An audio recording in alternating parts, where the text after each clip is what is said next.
what is this podcast about? It probably would help if you don't chew into the mic. My name is Libby. My name is Luke. In this new episode. This new season. And we are going to be focusing completely on weddings. We are, in fact, the Wedding Pirates. There's no other podcast like this. I've looked. I've checked. And we have a cat. Her name is Stella. We want to share all the secrets when it comes to weddings. The one where we talk. Wedding edition.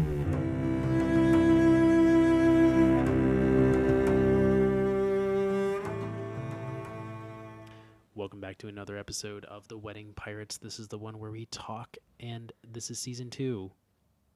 If you want to go back to our other season 1, that's where we break down basically just us as people, as nomads, all of our experiences and stories that we have of us as a couple and where we started as humans. And this episode, we are talking about best supporting bridal party. This is a big subject to unpack, because how do you exactly be the best supporting bridal party? My wife is eating again. I am. Well, I haven't really eaten yet today. No, you haven't. I think it's just funny that this literally how the podcast starts. Your life? No, probably best if you don't chew into the mic. You've said that so many times. I know not to chew in the mic. I just do it to be stupid and silly. I know you do. It's cute. Anyway, best supporting bridal party. Let's talk about... I don't know why she's laying there. Stella, she's like laying on the floor. Oh, doesn't my look word. like a very It's like you're comfortable... an animal or something. What in the world? No, it's like not the most comfortable spot to lay. Of all places she could lay. She's fine. She's an independent woman. She is. Yeah. And I support that. So let's talk about... Should we talk about the worst or best supporting first? Examples that we've come across. I thought this was the best supporting bridal party podcast. Yeah, but I mean, in order to have the best, you need to have the worst. Oh. I mean, I can think of some worst supporting. We can talk about the worst, and we can talk about the best. Okay, let's talk about the worst first. The worst supporting. The worst supporting. Well, the best man giving a speech saying that we all know that you should have ended up with me. Yeah, we talked about that one a lot. I think we should probably stop hitting that one so hard. It's the biggest, like, what the fuck? So or the guy that went on for 15 minutes in his speech and talked literally about nothing but him and the groom's relationship and story after story after story. I'm mainly talking about stuff that happens before the speech. I'm not talking about like just specifically the best man, because it's not just the best man and the maid of honor's responsibility to take care of the bride and groom. You are asking them to take on a financial responsibility to experience this day with you. Yeah. That you're asking them to basically, hey, I want you to be my groomsmen. This is a responsibility. Yeah, I guess just like not taking the job seriously. Not being there to fully support them, like being involved with the bachelor party and the bachelorette party. Mm-hmm. Not doing the things that were asked of you. And it's very difficult because we all know that multiple weddings happen in a year. Mm-hmm. I remember there was one year, it was just I was just at that age where you and I were asked to be in probably a total of 5 weddings apiece, and we can only afford to be in 2. Mm-hmm. I can only afford 2, and it was a first come first serve kind of thing. So. Yeah. And I was really disappointed by that, because actually my best man got married and he asked me to be in his bridal party and I couldn't, because I'm like, I've already committed financially to these other 2. I just don't have the money, because it is. You got to rent a suit. And we were also leaving for China the day that his wedding was. Yeah, that's true. It's you got to rent a suit. You got to a lot of times get a ticket to fly. You got to pay for food. You don't know if you got to pay for lodging. And all the while you want to make sure that your groom isn't paying for his own drinks. He's not paying for his really anything, and same with the bride. You want to be able to support her emotionally, financially. Right. It's a big commitment, and I think that being part of a bridal party is not taken seriously. It's like, oh yeah, I'm in my friend's wedding, we're just gonna go and drink, and I get to wear a fancy suit, and that's the end. I get to stand up in front of all these, maybe there's gonna be some hot chicks. Yeah, I guess just having the wrong priorities, like not helping out the bride. I know sometimes, like, I don't even get a bridesmaid or the maid of honor to help support the bride during the portrait session, because sometimes you know, I need the bride to put her bouquet down, or I need her train fluffed. Her train fluffed? Yeah. That's right. Right? Yeah. Yeah, That's her right. train fluffed. And it's, I mean, I'm willing to, like, Willing to what? I'm willing to, like, fluff the train and stuff and hold her bouquet. Yeah. But it just takes up time. And I have a camera in my hand, and it's not easy to fluff a train when you have a camera in your hand, because I'm trying to make sure that it doesn't, like, sit on wet grass or in dirt or in mud. Right. And yes, I do have it attached to my hip, but it still hangs down. And when I go to squat down, it hits the ground. And it's extra thing I have to worry about. So just like not like the bridal party, just like going off their merry way to go get drinks at the cocktail hour. Where's your maid of honor? Yeah. Maid of honor and your maid of honor and best man should be at your side at all times. Yeah, I agree with that. They should be that's a job. Unless the bride and groom have dismissed them. Yeah. Like as a best man, you shouldn't just be wandering off. As a maid of honor, you shouldn't just be wandering off. Yeah. Your number one priority is the bride and groom. I would argue just as much as our priority. Like we move when the bride and groom move. That should be yours. And I'm not saying that you should not drink at all, but you should probably seek somewhat of soberness on the day of, and don't get hammered because then you can't. I know from being a professional that I can't get hammered and be a professional. Yeah. And I think too, like, if you're, I don't know, I think a good bridal party are just people that are overly supportive, who are going to ask you what you need, going to wait on you hand and foot, make sure you get fed, make sure you get drinks.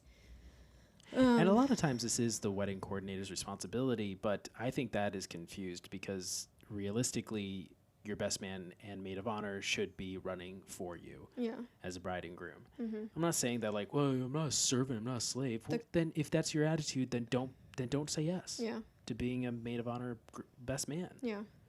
And I think a coordinator's job is to make sure everything is running smoothly behind the scenes. Right. She shouldn't have to run and get food. She shouldn't be fluffing trains. Like, yeah, she, like, just like us, if there's something that got to be done and there's nobody assigned to it, I'm going to do it. I got to do it. Because, like, you've communicated with your coordinator or day of coordinator, everything, your vision for your wedding day, everything that you want to happen, your schedule, things happening on time. That's the job of your coordinator, to make sure that everything is running smoothly behind the scenes, behind your back, if I dare say that, because not in a bad way. Not in a bad way, like gossiping, but like making sure that without you there, that things are happening the way that you want them to, and make sure that your guests are getting this experience that you have planned for them. Because when you plan a wedding, you are creating an experience for your guests. Yeah, you are. That's the culture that we've developed, And so the coordinator is there to make sure that your guests are getting that experience. They're not there to, make sure that you're getting fed or anything. I think that that's your maid of honor and the best man's job. I mean, I think that's why a lot of coordinators have resorted to having an assistant because they need it. They're being demanded to go do all these things when they shouldn't be. Where's the maid of honor? Where's the best man? Right. I'm sorry, these responsibilities need to be laid out on paper, and it's very clear that responsibilities of a bridal party have been lost. Also, too, like, I've run into a lot of situations where bridal parties dip out, like, pretty early on in the day. They're like, hey, I can't stay the entire night, so I'm just going to leave. Yeah. And I think you should stay the entire night. Yeah. Well, I've heard multiple... If you can't stay the entire day, don't take it on as, like, a... Well, I feel like what it's become is bridal parties. You got the bridesmaids checking out the groomsmen checking out the bridesmaids. It's become like your best friends, the bride and groom didn't put this together so you could have a speed dating experience. Your priority is the bride and groom. Why are you treating stop? I mean, I'm not saying like, yes, we're all humans. If you're single and you're checking out a groomsman, I really hope that relationship works out well for you. Sure. But at the end of the day, you're there on a job just as much as we are. I will argue that. You got to make sure that, like, I've seen some really prime examples of groomsmen and bridesmaids taking care of brides and grooms. My favorite one is There's a groom in the middle of the dance floor. It's crowded, and his drink's empty. He's clearly sad. His drink is empty, and the line to the bar is insanely long. Yeah. And not only does he have to get out of this super packed dance floor, but he's got to go stand in line. And nobody wants to leave when you're having a good time. Mm-hmm. This groomsman comes up, no questions asked, takes his drink, empties it into the groom's glass. Mm-hmm. No questions asked. It was like just a normal thing. Yeah. And that right there, that is prime. Mm-hmm. That is prime support right there. And I know that's really small, but the fact that he was not the best man. That was just a groomsman. He saw a need. He said, I got you, bro. That's why I'm here. You're my responsibility today. Yeah. I mean, the original reason to have bridesmaids was because they wanted to, like, ward off your evil spirits. Yeah. To the bridesmaids confuse yeah. who the bride was. And so, like, if you just think about, like, how crazy that is, because it's not true, but, like, just the idea that I'm going to have so I'm getting married. I might get possessed, but I don't want to get possessed. Hey, can you all pretend to be me so you get possessed instead of me? Yeah, sure. I got you, sis. Yeah, like, what the heck? Like, that's just that is like commitment. Serious friendship right there. Like, I will take on the possession of a spirit so you won't get possessed on your wedding day. Like, yeah, I got you, bro. I will take on a demon, so you. I won't love have you to. so much. I'm willing to do this to you. I'm willing to be, exorcist to whatever. Yeah, no, I know what you mean. Throw up green slime for you. I'm here for you. Yeah. Yeah. That so right there, that's commitment. That's the yeah. original form of a bridal party. So, That like, is. The fact that used to be the thing. That was the foundation. And now we're kind of like half-assing being a bridal This bridal is a party. speed dating experience, and I'm here for the free drinks. Yeah, and it's just so sad. Like, and also too that plays into friendship and what is true friendship. Yeah, we've diminished from that as a culture, honestly. So. Yeah, and that bothers me because Because I'm passionate about friendship and what that truly looks like. I mean, so many people have if we're being honest, can you really maintain 20 deep friendships? That also confuses me. Like, you have 6 best friends or 10 best friends that you want to stand by your side. I have like 2, and that's like a full-time job. A full-time job, just keeping up, with making sure that I'm asking them how they're doing, and not that I feel forced to. That I want to genuinely keep in contact with them. And we're also not telling you how many bridesmaids and groomsmen to have. Hey, you can have as many as you want. Yeah, you do whatever the fuck you want. I only have space in my mental health to have 2 best girlfriends. Yeah. But yeah, wow, I mean, I had that's 4. That's an exclusive club you got going on there. No, it's part of my lifestyle too. Like, we were traveling for so long and meeting new people to be best friends with them. Well, actually, I shouldn't say I have 2. I have like 6 really good friends. Oh my gosh. I'm going back on what I just said. You're controversial. Yeah, I'm contradicting myself. I take that back. Okay. So I have 1, 2, 3, 4, 5, 6. Yeah, about 6 girlfriends that I would call my closest friends. Because I've moved around a lot. Right. But I don't see them right often. My one friend lives in North Dakota. Last time I saw her was like a year ago. Yeah. And she just had a baby like 7 months ago, and she's in a new stage of life. Like, we live my other friend just moved to LA, like literally on the other side of the country. I would say she's one of my better friends too, but yeah, I have like 2 true best friends that I keep in contact constantly. Okay, I got you. So that's what I mean. Okay. Yeah, when it comes to bridal parties, I guess you should. I think people. Okay. I don't want to attack anybody either. This is because when it comes to bridal parties, the reason why you have if you have a big bridal party where you have like 12 people on either side, like, how many bridesmaids do you have? I have 12. How many groomsmen do you have? I have 12. 12 dudes. Like but 9 times out of 10, you know what it is when that is a big bridal party? It's because it's their sports team. Yeah. They're just coming out of college, or they're just coming out of grad school, and this is their class. So I get it. That is your group, but not everybody was like that in college either. Like me, I had a squad of maybe 6 dudes. Mm-hmm. And I'm very good friends with maybe I see consistently, if I could see them like tomorrow, Probably 4 of them, maybe. I mean, I am impressed with those people that have 12 bridesmaids. Yeah, I'm really impressed. I'm like, I don't know your life. Maybe if you have the mental capacity to handle 12 deep friendships, 20 deep friendships, yeah, you go for it. like, and the fact that you can hold on to those friendships enough to invite them to be in your bridal party, that you've been friends for long enough, like, that is impressive, I will say. Because, yeah, I would say that I've had probably like 30 friends throughout my life. But we've had falling outs. Right. We've moved away. We've you lose moved away. contact. We don't. Yeah, exactly. Or I just don't get along with them anymore, or whatever. Their husbands are controlling, and they tell me I can't hang out with them because I'm too feminist. Okay. Whatever. I don't know. You're not a feminist. No. I'm married to you. I know that you're not a feminist. I mean, I'm all for equal rights and stuff, but yeah, so am I. It's called just humanity. Humanity. Like, let me be a human. No. What? That's literally what it is. It's someone saying, "Can I be a human?" No, I'm going to be a human. You can't. Okay, we're getting political. I should stop. Yeah. Get ourselves into trouble. Yeah. People are going to be spamming our emails. I don't want to hire you anymore. You're a feminist.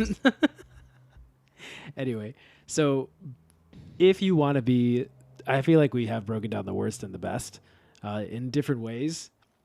But the best doesn't always mean that you're just looking after their drink. Right. It honestly just means that you're looking after them. Yeah. You're keeping an eye on the bride and groom. You're focused on them. Your speech is focused on them. Your time is focused on them. This day belongs to them, not you. You're not standing up there next to them to show off the fact that you have a nice fitted suit or a beautiful that you've dress. been friends with them for 8 years and that you know them best. This is not a time for you to flex. This is a time for you to take the finger and point at your best friend who's getting married and say, "Look how your pointer beautiful." finger, not your middle finger. No, yeah, sorry, don't do that. Don't give them the finger. Point your finger at them and tell them how beautiful they are. Yeah.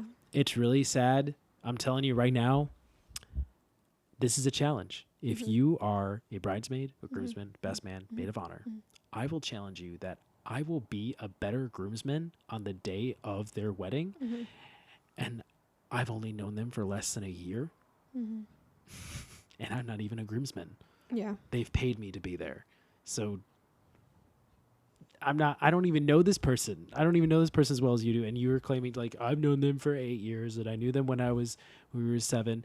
You're not even there for them though. Yeah. This is not a time for you to flex. Right. And I will argue that I will end up being a better groomsman 9 times out of 10 on a wedding day. Yeah. I'm sorry. We're here to share the hard truth. That's who we are. We're rebels. We're pirates. And we're... Oh, you what? I have what would you rather question. Oh, okay. All right. I saw one about cheese.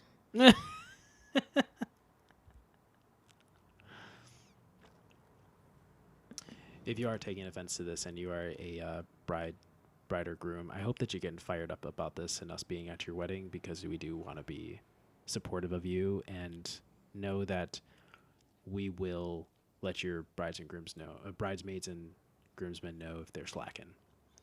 So, but know that we do that because we love you. Would you rather smell like cheese, which has been left out in the sun, or a hamster cage, which hasn't been cleaned? Cheese that's left out in the sun, because then the cheese melts. I smell like fucking pizza. What?